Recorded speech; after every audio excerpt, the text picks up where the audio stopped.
Hachette Audio presents The Last Neanderthal, a novel written by Claire Cameron, read by Lisa Stathoplos and Casey Turner.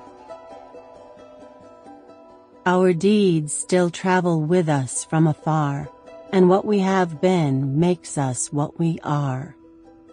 George Eliot, Middlemarch. Prologue. They didn't think as much about what was different. There was good reason for this, as they lived in small family groups. Every day was spent among people who were similar to them. The bodies that sat around the fire shared the same kind of cowlick at the backs of their heads, or the same laugh, or teeth that were equally crooked. Every time a head turned to look, a body could find one part of itself in another. It's because of their similarities to us that I can speak for them when I say that much of what you've heard isn't true. They were kind and clever. They had hands with opposable thumbs and a light dusting of hair on the backs. They had hearts that throbbed in their chests when they saw certain people, and this happened more than you might expect. Their brains were larger than ours by about 10%.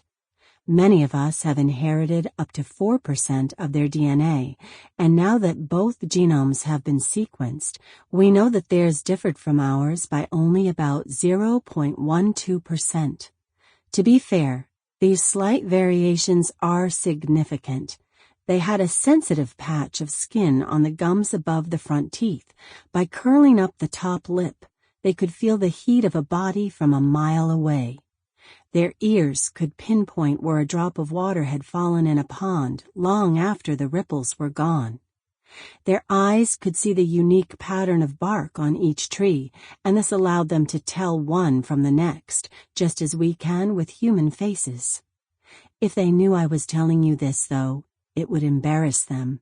They did not like to focus on inward thoughts, as this lay the body open to outward dangers.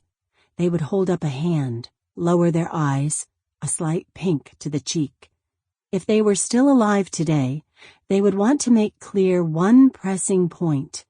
They were much like you. But they aren't alive.